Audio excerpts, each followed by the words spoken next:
difícil, imagino, né, extrair tanto o verbal quanto por escrito desse entrevistado.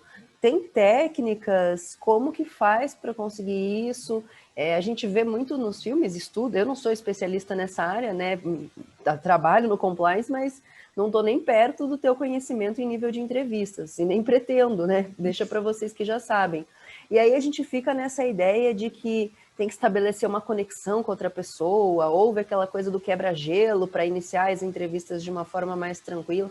É isso mesmo na vida real, tem que gerar essa empatia, e aí como que consegue no final aquilo de que a gente precisa, que é uma evidência? Se consegue, né? Não sei se sempre consegue. Você falou uma coisa interessante, nem sempre conseguimos, mas na maioria das vezes sim, né? E é muito interessante essa questão da declaração, né, da declaração por escrito. É um termo até que eu chamo de declaração de transparência da pessoa, né? Isso é uma palavra, né, uma frase, um termo que eu uso já desde que eu comecei a me especializar nessa parte de entrevista forense há alguns anos atrás. Então, eu uso isso. A declaração é um termo de transparência, né? E para conseguir isso, Letícia, o que eu costumo dizer é confiança e respeito em relação a entrevistador e entrevistado, porque a gente fica ali, no mínimo, 1 hora com a pessoa, frente a frente, né? Seja virtual ou presencial. Então, se você não tiver respeito ali na tratativa com a pessoa, primeiro, você já não ganha a pessoa. Então, principalmente isso, né? Você tem que adquirir a confiança dela, né? E você também tem que passar a confiança para ela, ou seja, que ela saiba que você é uma pessoa experiente, né, na situação, e que você está ali, Letícia, para, na medida do possível, eu gosto sempre de frisar isso, até de ajudá-la, né? Até de construir ali, eu sempre falo nas minhas entrevistas, construir uma solução juntos, né? Não é que ele vai me dizer a situação, vai admitir a situação, e a empresa que vai tomar a providência, né? Então, a gente deve construir uma situação juntos, construir uma solução para aquela situação juntos. E é isso, respeito, né, pela pessoa e também a confiança. A gente, no início de entrevistas, aqui só fazendo alguns esclarecimentos, né, a gente tem aquela situação que muitos chamam de empatia, né, que é tentar extrair ali, né, a empatia da pessoa, fazer um rapport ali, fazer uma análise de credibilidade do discurso dela, uma calibração, um balizamento, que muitos chamam, para ver como é que a pessoa fala, se comporta, né? Por exemplo, eu estou olhando para você aqui, Letícia, estou percebendo que você não se mexe muito, né? Você é uma pessoa, pelo menos aparentemente até agora, eu não comecei a te entrevistar, nem te apertar em alguma situação, então você está com esse padrão, né? Você tem esse padrão aí, né? Esse padrão corporal. E se eu fizer uma pergunta para você, mesmo online aqui, e você, por exemplo, mudar esse padrão corporal, né?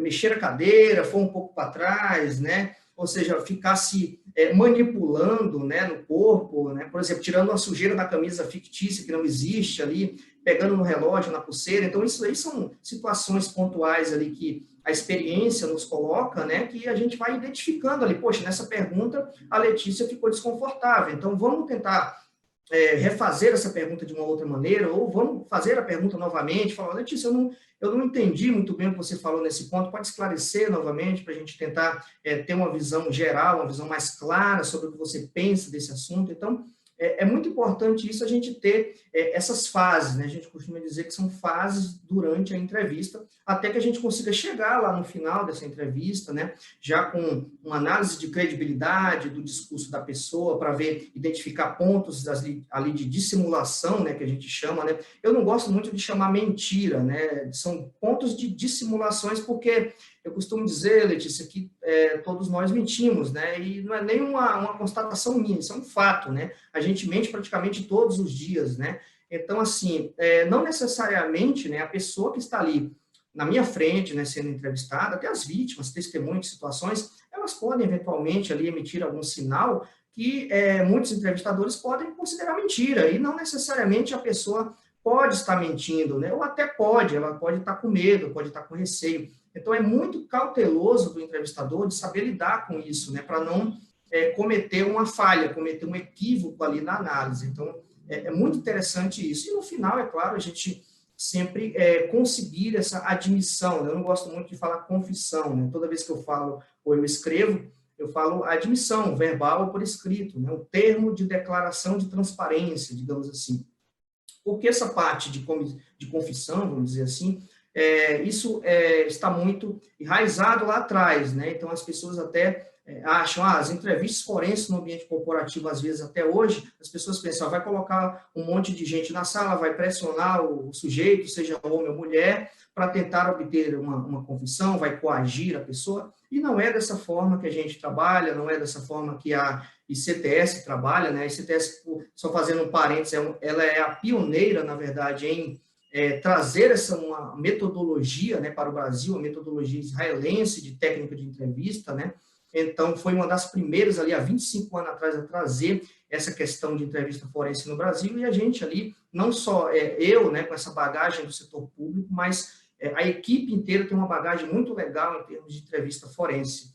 E, por final, né, no final de uma declaração, de uma admissão, Letícia, eu sempre vibro, porque é muito interessante, né, porque ali a gente não está...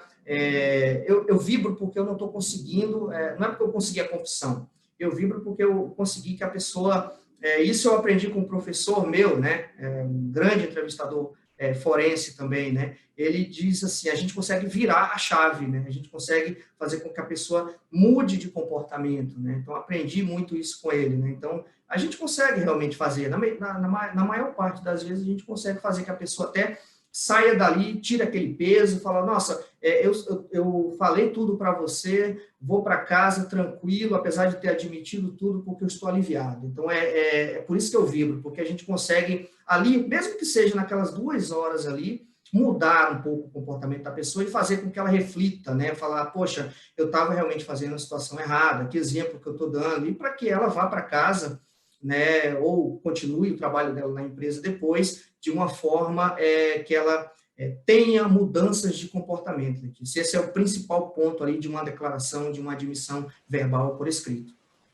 Muito bom, e acho que essa também é a consumação da confiança que você tanto buscava no início da tua entrevista. Então, se a pessoa confiou o suficiente a ponto de admitir, de declarar, nada mais claro do que ela provar isso para você por meio dessa admissão.